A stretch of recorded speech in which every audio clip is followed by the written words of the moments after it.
자, 말씀으로 돌아가서, 자, 지난주 설교를 기억하십니까? 지난주 설교를 한 단어로 딱 요약해보면 뭐가 나올까요? 그렇죠. 에베네셀. 그렇죠. 저번 주 본문은 1장부터 7장의 마무리였어요. 그러니까 사무엘의 가장 큰 두 사명이죠. 하나는 회복, 시작, 새로운 시작. 그리고 두 번째가 왕이었습니다. 그러니까 첫 번째 이제 사명이 새로운 시작의 이제 마무리예요. 그 마무리를 이제 우리가 8장이 마무리 짓는 장면이었습니다. 자, 에베네셀은 뭐였냐면 사무엘의 고백이었습니다. 그 뜻은 뭐였냐면 여기까지 하나님이 도우셨다라는 거예요. 단지 그 본문에 나온 블레셋을 향한 승리가 아니라 지금까지 이스라엘은 내가 살아봤더니 내가 해왔더니 결국 여기까지 하나님이 도우셨구나라는 사무엘의 고백입니다. 그 말을 다른 의미로 바꿔보면 나는 아무것도 할 수 없다라는 거예요. 하나님이 도우셔야만 나는 살아갈 수 있구나라는 것이 사무엘의 결론이었습니다. 이것이 왜 중요하냐면 내가 뭔가를 할 수 있다고 생각하면 우리는 더 이상 하나님을 바라보지 않아요. 왜냐하면 내가 뭔가를 할 수 있다고 생각하면 우리는 하나님이 아니라 다른 대안을 가지고 살아가기 때문에 그렇습니다. 결국 또 다른 우리는 바알과 또 다른 아세라를 우리는 찾으며 살아갑니다. 결코 하나님이 주시는 은혜를 우리는 담아낼 수 없다라는 것입니다. 이것이 사무엘이 경험했던 이스라엘 백성들의 문제였어요. 왜 그들이 사사기의 영적 암흑 속에 살아가느냐, 그 결론이라는 것입니다. 자, 하나님의 도움 없이는 살아갈 수 없는 자들, 그렇게 다른 대안을 찾을 수 없는 자들, 그래서 오직 하나님만을 바라보며 은혜를 구하며 살아가는 자들, 하나님은 바로 그들을 통해서 일하실 것이라는 것입니다. 신앙이라는 것은 결국 뭐냐 하면 내가 아니라 하나님만의 힘으로, 하나님으로밖에 내가 살아갈 수밖에 없습니다라는 고백이 우리의 신앙이라는 것입니다. 물론 그게 언제 이루어집니까? 나는 아무리 노력해도 나는 미스바 총회고 에베네셀이고 잘 모르겠습니다라고 말할지는 모르지만 사무엘도 마찬가지였어요. 아무리 열심히 이스라엘 백성들의 말씀을 전한다 할지라도 몇십 년 후에 이스라엘 백성이 바뀔지 사무엘도 몰랐습니다. 우리는 믿고 가는 거예요. 하나님은 무엇을 우리가 믿고 가냐면 우리 모두에게 다 에베네셀을 준비하셨다라는 것입니다. 우리는 그 과정을 걸어가고 살아가야 합니다. 분명히 언젠가 우리가 그렇게 살아간다고 하면 우리 각자 모두에게 준비하신 에베네셀을 만나게 될 줄 믿습니다. 자, 9장으로 돌아가서요. 8장에서 여러분들이 기억하시면 어떤 일이 있었냐 하면 사무엘에게 왕을 요구했죠. 그죠? 되게 예의가 없었어요. 한마디로 되게 싸가지가 없었어요. 그렇게 사무엘의 뒤통수를 치면서 왕을 요구했습니다. 하나님의 왕 되심을 그들이 거부해버렸습니다. 그러니까 우리 신앙의 가장 기본적인 싸움이거든요. 옛날 CCC 여러분들 혹시 기억하십니까? 노란색 조그만 소책자가 있어서 거기에 나온 그림이 뭐 있냐 하면 내 안에 그 의자가 있는데 거기에 누가 앉아있냐 그 그림이 있거든요. 그러니까 신학이라는 결국 뭐냐면 내 주권자가 누구냐라는 거예요. 하나님이 나의 주권자냐? 내가 여전히 나의 주권자로 살 것이냐? 그게 이제 우리의 신앙의 싸움이라는 것입니다. 그럼 불행히도 이스라엘은 하나님의 왕 되심을 거부했습니다. 그리고 이제부터 본문이 뭐로 흘러가냐 하면 이제 그러면 누가 왕이 될 거냐라는 거예요. 그리고 그 왕은 과연 어떤 의미를 가지게 될 것이냐. 이제 그 답이 시작이 되어집니다. 본문은 뜬금없이 베냐민 지파의 기스라 하는 유력한 사람이 있었다라고 이야기를 시작합니다. 그리고 그에게 아들이 있으니 그 아들의 이름이 누구냐 하면 바로 우리가 너무 잘 알고 있는 사울이었습니다. 유력하다라는 뜻은 어떤 의미냐면 재산이 많다. 그리고 강력한 힘이 있다라는 의미예요. 그러니까 굉장히 베냐민 지파에서 사울 집안이 뼈대 있는 집안이라는 사실을 우리가 알 수 있습니다. 그러니까 1절은 사울의 집안은 그 배경에 대해서 설명을 하고요. 2절부터는 뭘 설명하냐 하면 사울에 대해서 설명을 하기 시작합니다. 사울의 이름의 뜻은 뭐냐 하면 요청하다라는 뜻을 가진 이거는 기억 안 하셔도 좋아요.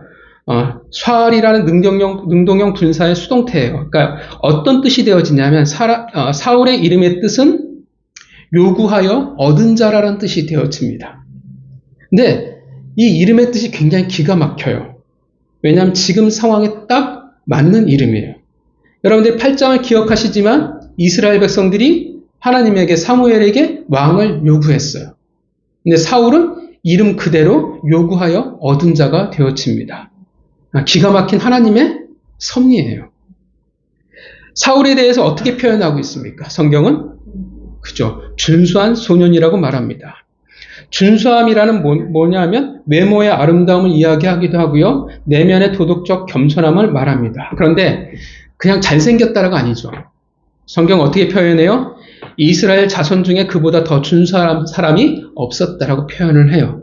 그러니까 진짜 끝장나게 잘생긴 거예요. 요즘 아이돌 뺨치게 생겼다라는 것입니다. 아마 세대에 따라서 아마 잘생긴 사람의 이미지가 다르겠죠. 옛날 어르신들은 뭐 알랭드롱이 생각날지도 모르겠고, 그 다음 뭐 정우성도 원빈도 생각할지 모르겠지만, 요즘 세대는 아마 차은우라는 배우가 생각날 거라고 생각해요. 잘 모르시겠지만 엄청 잘생겼어요. 더군다나 뭐라고 하냐면 키에 대해서 설명해요. 뭐라고 표현합니까? 키를 뭐라고 얘기해요? 그쵸. 모든 백성보다 어깨 위만큼 컸다라고 표현을 합니다. 그러니까 그 말은 뭐냐면 평균 키가 170 정도라고 이야기하냐면 얼굴 하나가 더 큰 거예요. 그러니까 190 이상의 키가 되겠죠. 그러니까 아마도 사울은 거의 2m에 육박하는 덩치가 아니었을까라고 봅니다.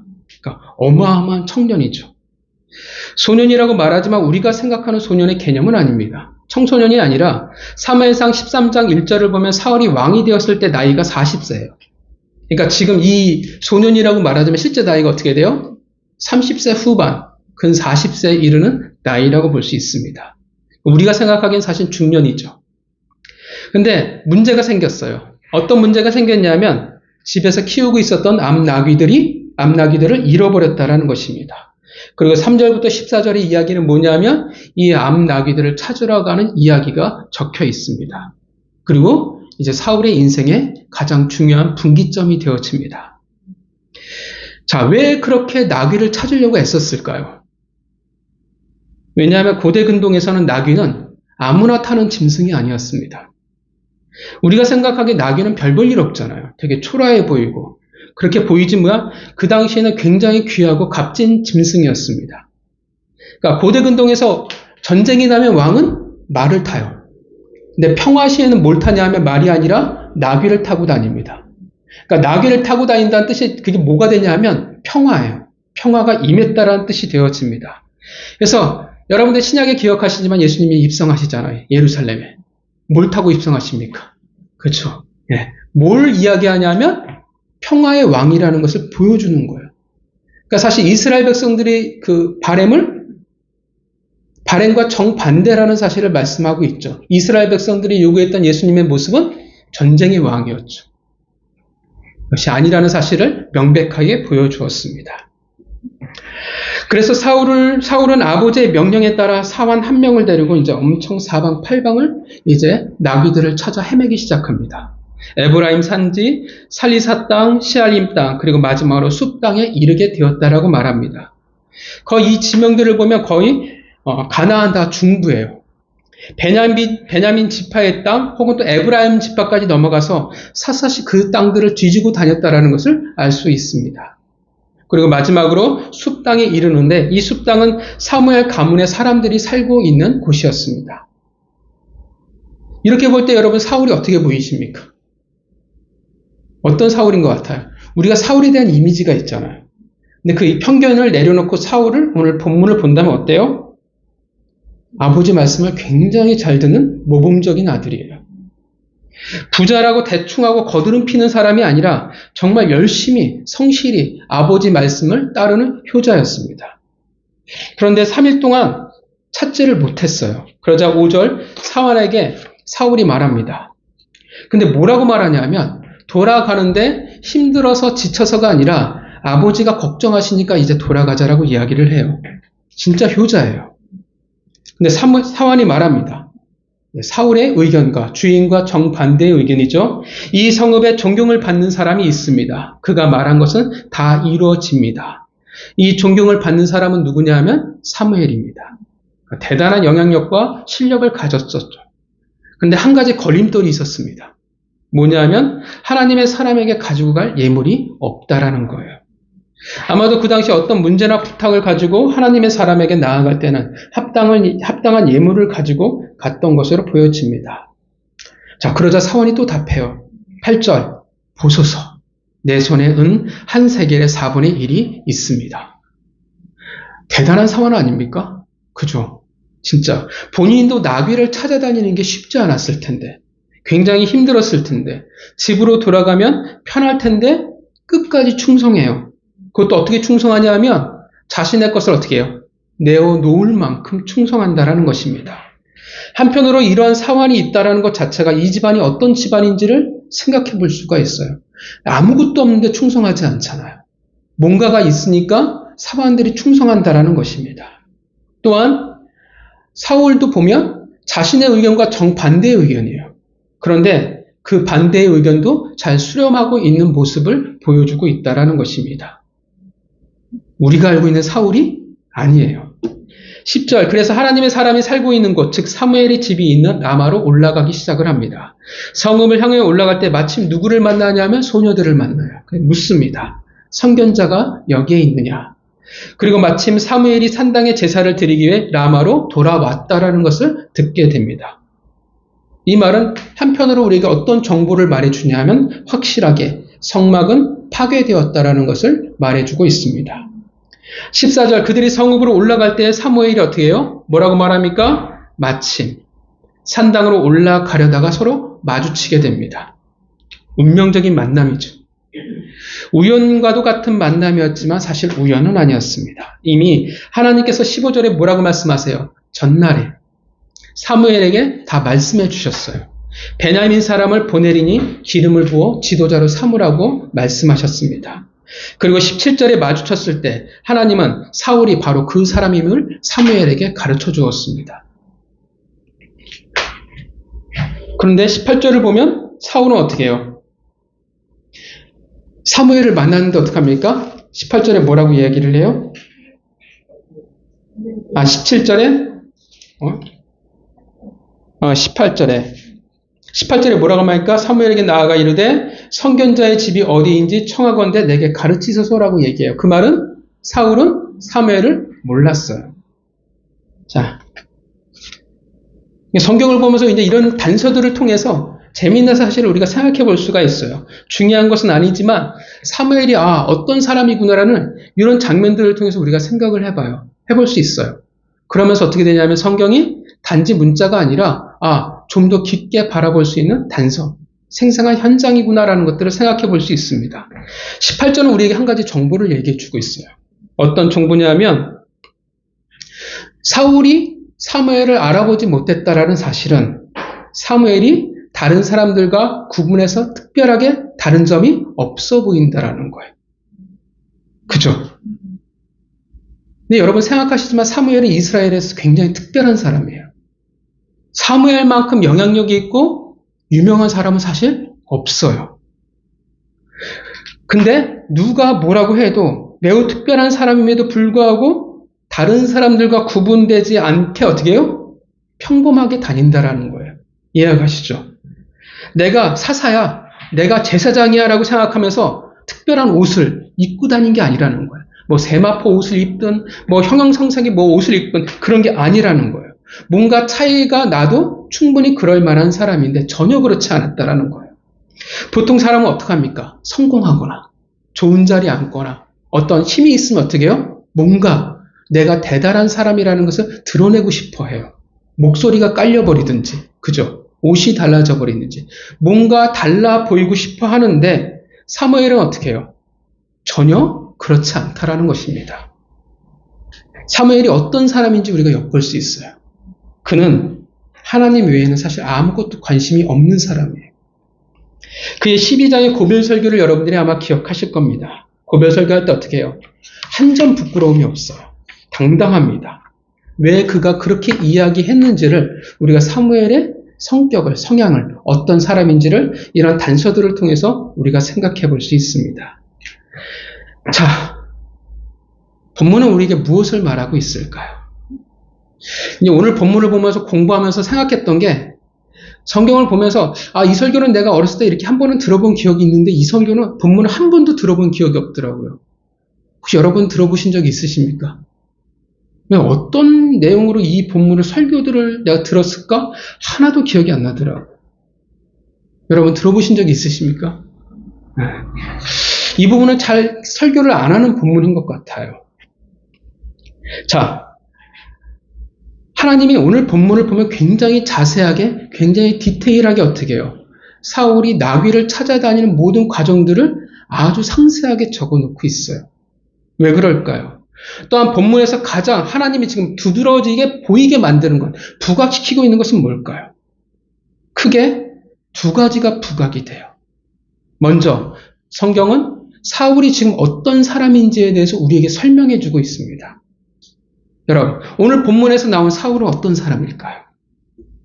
어떤 사람으로 성경이 하나님의 사울을 지금 우리에게 소개해 주고 있을까요? 그렇죠. 성실하고 효자하고, 그죠? 네. 우리가 알고 있는 사울의 이미지는 나쁜 놈이에요. 그죠? 하나님을 배신한 사람. 사위였던 다윗을 죽이려고 했던 장인어른이었어요. 굉장히 부정적이었고 굉장히 안 좋은 사람이었는데, 근데 오늘 본문의 사울은 전혀 그렇지 않아요. 잘생겼어요. 덩치도 좋아요. 집안도 좋아요. 성품도 좋아요.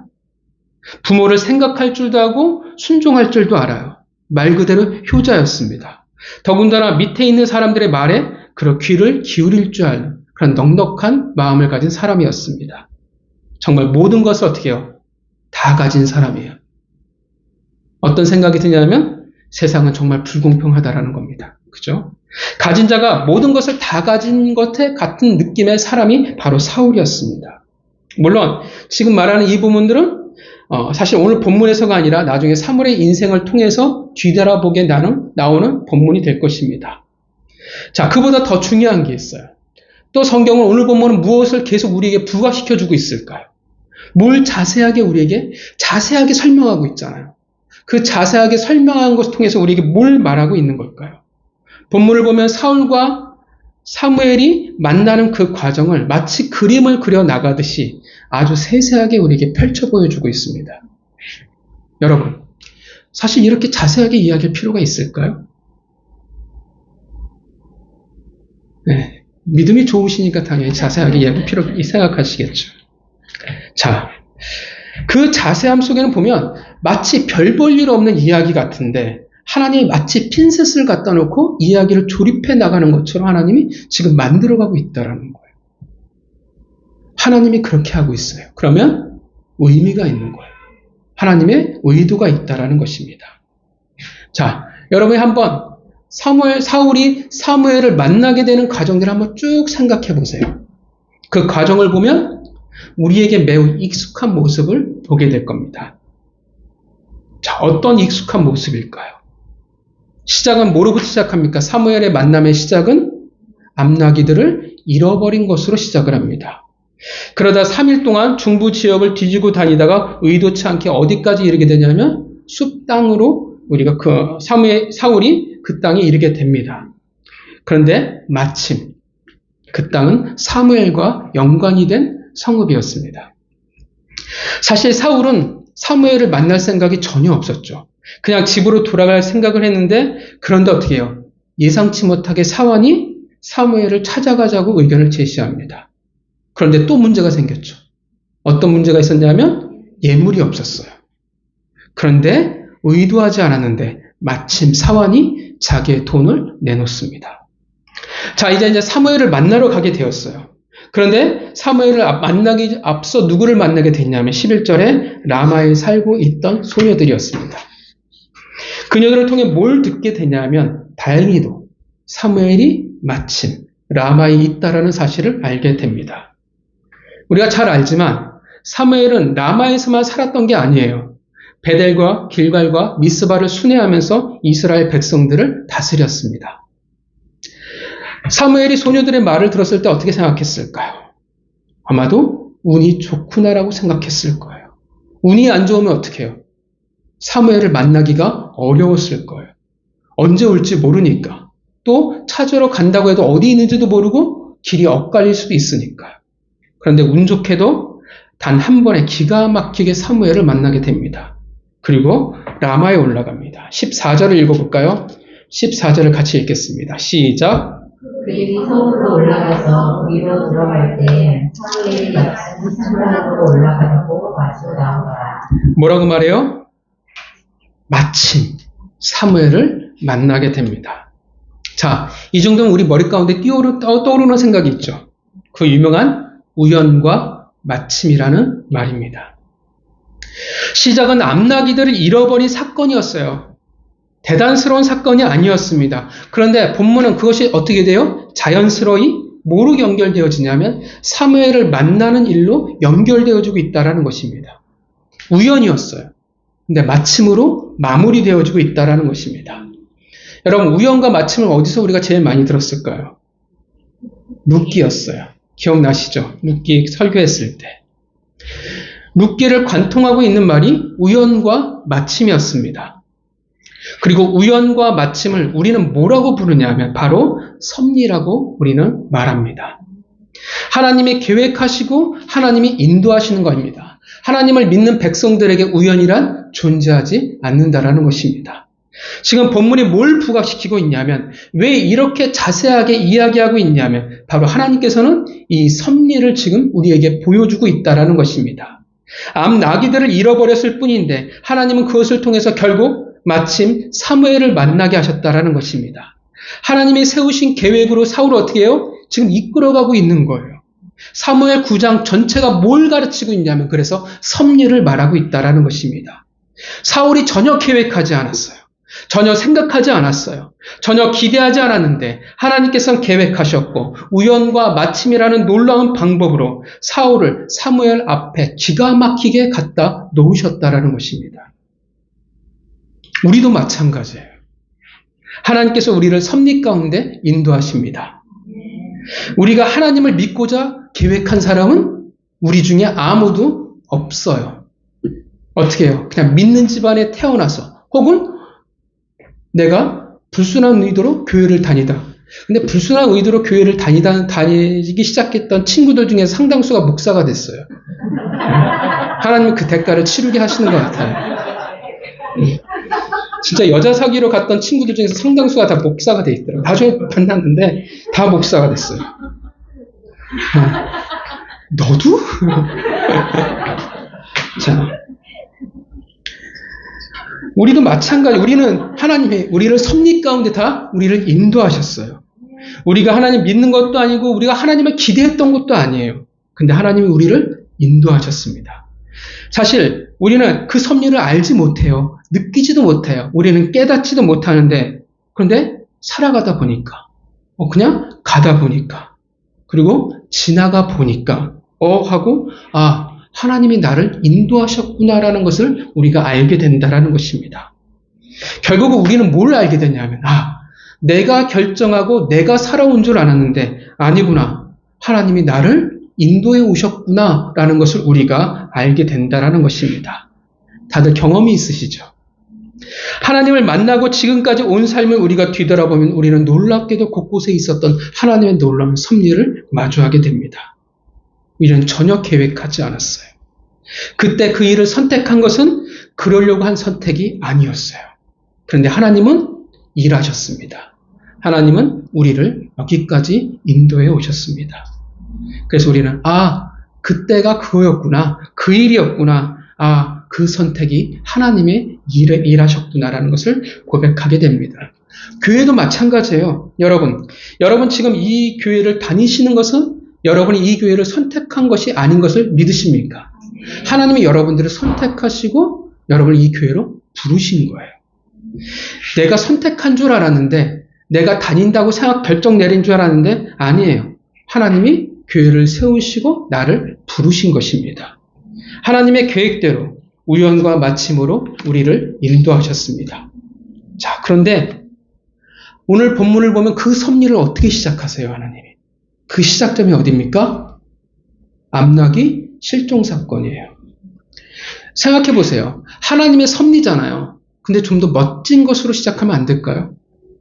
내가 부흥회나 예배 시간에 막 성전에서 제사를 드리다가 막 하나님의 놀라운 은혜 우리가 감복해서 은혜를 깨달아서 거기서 은혜가 섭리가 시작하면 안 될까요? 내가 멋지게 하나님한테 희생하고 봉사하고 뭔가 했더니 거기서부터 섭리가 이루어지면 안 될까요? 근데 웃기게도 어떻게 해요? 혹은 심각하게도 암나기를 잃어버린 일로 본문은 섭리라는 수레바퀴가 움직이고 있다는 것입니다. 사실 우리는 암나기를 잃어버렸어라고 쉽게 이야기할지 모르지만 당사자들 입장에서 어떨까요? 지금 여러분 생각해 보세요. 고급 승용차가 사라진 거예요. 해외에서 수입한 차를 이름을 잘 몰라서 뭘 얘기를 못하겠네. 어쨌든 수입한 스포츠카를 샀는데 그걸 잃어버렸다고 생각해 보세요. 마음이 어떻겠습니까? 넉넉하게 주님이 걷어가셨네 라고 생각할까요? 아니죠. 속이 터져요. 명백한 재산의 손실이에요. 오죽하면 어떻게 해요? 부자임에도 불구하고 나귀들을 찾아가라고 아버지가 명령하잖아요. 암나귀를 찾아다니는 그 3일길이 편했을까요? 생고생이잖아요. 요즘처럼 안전한 길을 다니는 것도 아니고 편안한 여행길을 다니는 것도 아닌데 사실 그 나귀들이란 짐승이 어디가 있는지 어떻게 알아요? 다른 짐승에 잡아 먹혔을 수도 있고 아니 산에 숨어버리면 그걸 어떻게 찾아요? 그럼 뭔 수로 찾아낼 수가 있겠습니까? 얼마나 막막해요. 하나님의 섭리의 시작이잖아요. 하나님의 계획으로 지금 사울을 초대하고 있는데 인도하고 있는데 그 시작점은 어떻게 하냐면 조금도 신앙적인 게 아니라는 거예요. 조금도 어떻게 해요? 좋은 일, 은혜가 아니라는 것입니다. 분명 암나귀를 잃어버린 것은 손해예요. 어려움이었어요. 여러분 누가 이런 일들을 바라겠냐라는 것입니다. 사울이 원치 않는 예상치 못한 어려움의 시작이었다라는 거예요. 우리는 받아들이게 섭리고 하나님의 은혜고 인도라고 우리는 말할지 모르지만 막상 우리 입장에서 보면 이거는 어떻게 해요? 어려움이에요. 고난이에요. 그런데 그 원치 않는 어려움을 통해 그 힘듦을 통해서 하나님은 사울을 움직여 나가기 시작했습니다. 결국 사무엘을 만날 수밖에 없는 상황이 되어졌다는 것입니다. 그 나귀는 여러 가지로 표현할 수 있겠지만 어려움과 힘듦은 결국 하나님을 만나는 과정이 되어졌다는 것입니다. 물론 그 어려움을 통해 우리는 다른 것을 생각할 수 있습니다. 그것을 해결하는 것이 인생의 문제를 해결하는 것이 전부라고 생각할지는 몰라요. 사울도 그러기 위해서 애썼으니까요. 무슨 사울이 그가 왕이라는 거창한 꿈을 꿨을까요? 야망을 가졌을까요? 하나님의 계획을 그가 생각해 봤을까요? 아무것도 없었어요. 아무 생각이 없었어요. 그가 생각했던 것은 단 하나예요. 빨리 나귀를 찾아 돌아가자는 것이었습니다. 무슨 하나님의 꿈의 조각이 그에게 있었겠냐라는 것입니다. 무슨 선한 것이 있었겠냐라는 거예요. 근데 아무것도 없었다라는 것입니다. 우리는 착각하면 안 됩니다. 하나님의 섭리가 그 계획과 인도하심이 내 바람을 이루기 위한 하나님의 인도하심이라고 여러분 우리는 착각하면 안 된다라는 것입니다. 물론 나의 바람과 하나님의 계획이 잘 맞아떨어져서 같을 수도 있어요. 그런데 하나님의 섭리는 내가 원하는 것을 얻게 하는 것에 내 인생의 문제를 해결하는 것에 사실 초점을 맞추고 있는 것은 아니라는 것입니다. 우리는 늘 그렇죠. 우리의 인생의 문제를 조속히 해결하는 것을 원합니다. 사울도 그래서 사무엘을 찾아가 나귀를 먼저 얘기해요. 근데 사무엘은 어떻게 하냐면 나귀를 당장 해결해 주지 않아요. 우리는 조속히 해결하기 바라고 그 문제를 하나님의 섭리와 수단으로 삼으시기를 바라지만 하나님은 정작 그것을 그리 중요시 여기지 않는다라는 것입니다. 오늘 본문을 우리가 봤잖아요. 사무엘은 나귀가 중요해요. 근데 사무엘은 나귀를 중요시 여겼을까요? 하나님은 나귀를 중요시 여기고 계신가요? 아니에요. 오히려 그 나귀는 단지 그 문제들을 통해 하나님의 원하시는 자리로 움직이게끔 만든 것이며 하나님의 계획에 동참케 만드는 그냥 요소가 되었을 뿐이라는 것입니다. 그래서 그것을 위해서 암나귀 실종 사건이 있었던 것이고 사무엘이 고생을 해야만 했습니다. 아니면 사울은 사무엘을 만나지 않았을 거예요. 왜냐하면 사울은 사무엘에 대한 지식이 전혀 없어요. 사환도 있는데 사울은 정작 없어요. 그 말은 사무엘에 대한 관심이 사울은 없었다라는 것을 이야기를 해줍니다. 만약에 이런 일이 아니면 사울은 결코 사무엘을 만나려고 하지 않았을 것입니다. 하나님은 사울을 단지 개고생하게 시킨 것이 아니라 그것을 통해 하나님의 계획에 동참케 하셨고 그리고 더 큰 가치를 얻게 하신 것입니다. 이제 사울이 어떻게 해요? 사무엘을 만나서 이제 어떤 변화를 가집니까? 사무엘을 만나기 전에는 잃어버리는 나귀를 찾아다니는 사람이었는데 이젠 사무엘을 만나고 그 하나님의 인도하심 섭리를 만난 이후에는 잃어버린 하나님의 백성을 찾아다니는 왕이 되어진 것입니다. 훨씬 더 가치가 있는 거예요. 훨씬 더 귀하다라는 것입니다. 그것을 본문이 보여주고 있어요. 암나귀를 잃어버린 사건을 통해 시작된 하나님의 섭리를 우리에게 지금 말해주고 있다는 것입니다. 전혀 예상하지 않았는데, 바라지도 못했는데, 알지도 못했는데 계획하고 인도하시는 하나님과 그 섭리가 있다는 것입니다. 왜 다윗과 달리 사무엘로 하여금 사울을 찾아가게 하시지 않았을까요? 사무엘이 찾아가 사울의 머리에 기름을 부어서 됐을 텐데 왜 사울로 하여금 그 개고생을 하면서 사무엘을 찾게 하셨을까요? 왜냐하면 그 찾아오는 여정을 통해서 무엇을 가장 잘 보여주냐 하면 섭리예요. 섭리를 가장 잘 보여주기 때문에 그렇습니다. 하나님은 계획하셨고 인도하신다라는 것입니다. 여러분, 우리 모두 다 하나님의 섭리 가운데 있는 것을 믿으십니까? 하나님이 우리를 부르셨을 때, 여러분들을 부르셨을 때 이미 하나님은 여러분들을 계획하셨고 작정하시고 여러분들을 지금 인도하고 계시는 것입니다. 그 섭리가, 그 인도하심이 비록 내가 꿈꾸고 내가 원하는 것이 아닐 수도 있지만 분명 우리가 아는 것은 하나님은 우리를 더 나은 가치로, 더 나은 선한 길로 우리를 인도하신다라는 것입니다. 이런 질문을 할 수 있어요. 섭리는 우리가 알 수 없으니까 그럼 대충 살아도 되지 않습니까? 어떻게든 우리가 대충 살아도 하나님은 나를 원하시는 대로 인도하실 테니까. 어차피 나는 모르잖아요.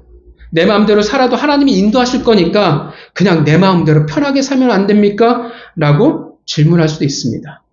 물론 이제 신학적인 답이 되어주죠.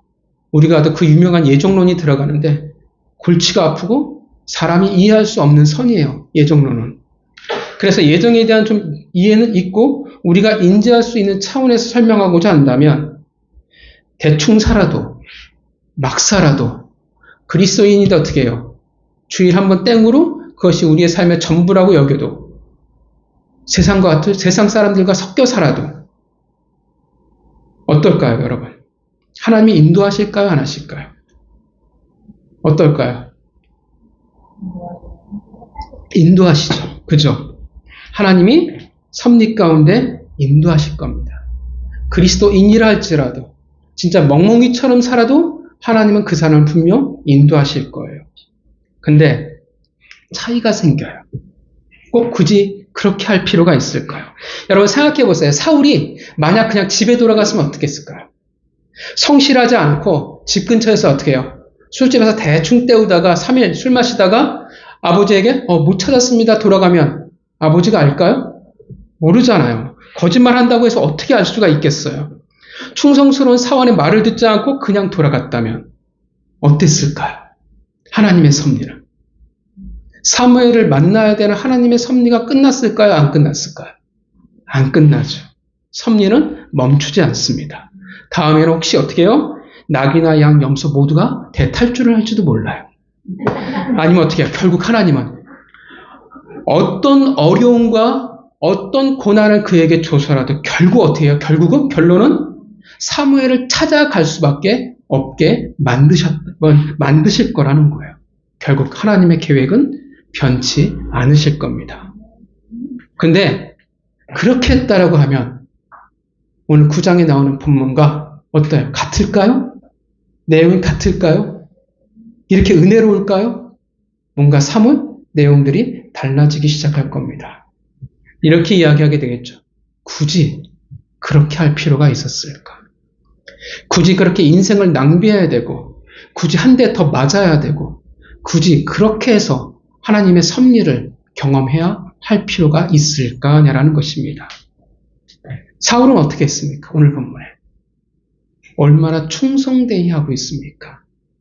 부모의 말씀이라는 그 울타리, 그 말씀에 성실하게 사울은 임하고 있습니다. 그래서 3일 만에 그 섭리, 사무엘을 만나는 과정이 3일 만에 끝났을 수도 있다는 것입니다.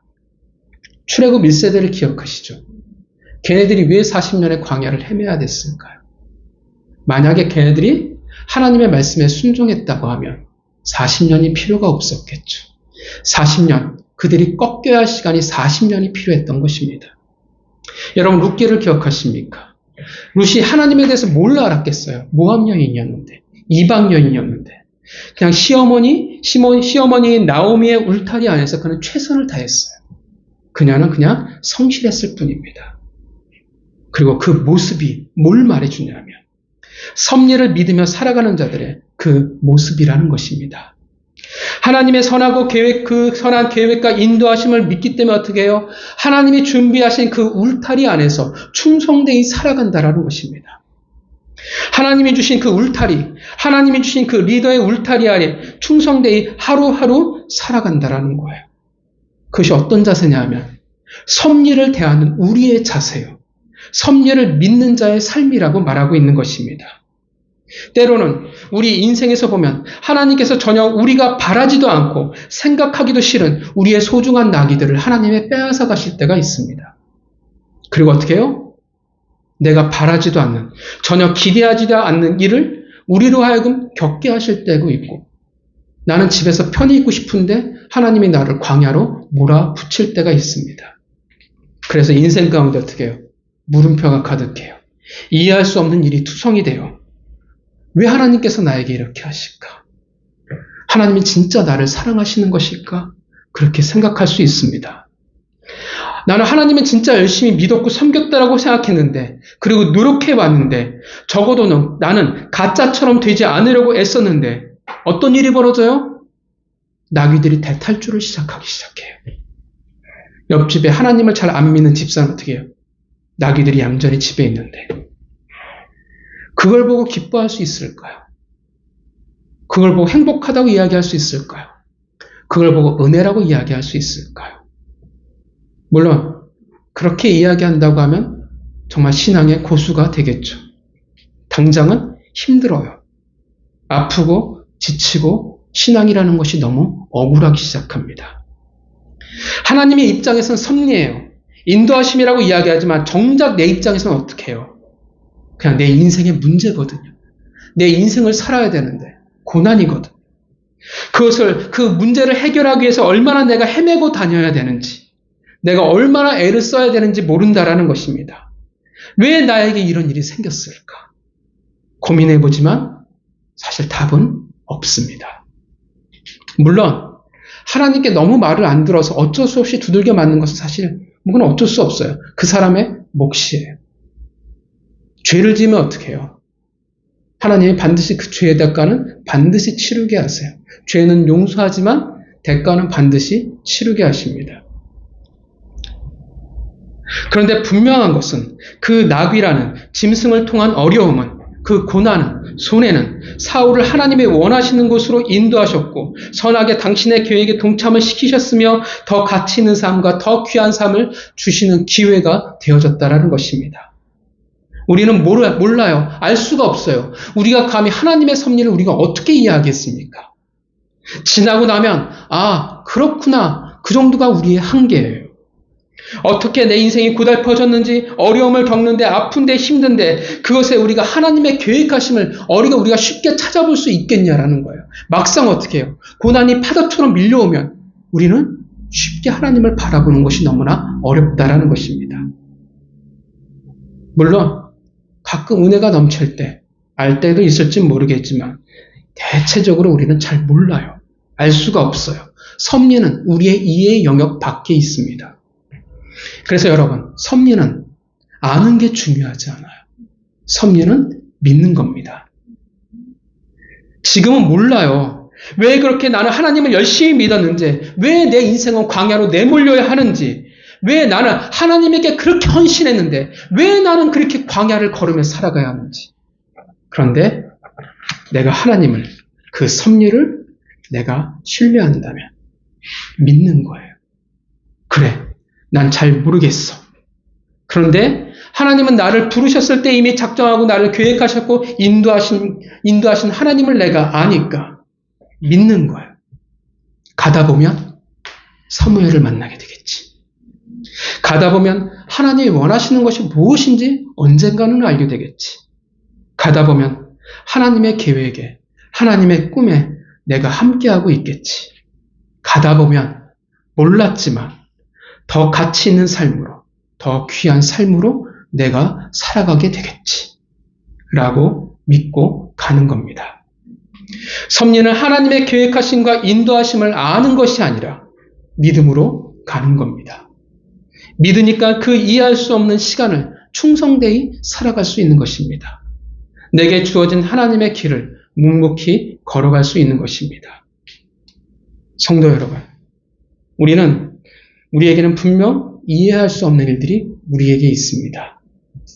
억울하게 잃어버린 나귀의 번거로움과 아픔이 분명 우리에게 있어요. 그 모든 것을 우리가 다 이해하고 알면 좋겠지만 우리가 어떻게 알 수 있겠습니까? 그 사람들이 그러잖아요. 오죽 답답하면 기도해주고 통역해주는 사람 찾으러 다니잖아요. 그죠? 영험하다는 그런 신령한 사람들을 찾아다녀요. 기도를 받으려 하고 예언을 받으려고 합니다. 그리고 그러면 안 되는데 심지어 하나님의 백성이 무당을 점치는 사람을 찾아가기도 합니다. 성도 여러분, 하나님의 선하심을, 인도하심을 믿으십니까?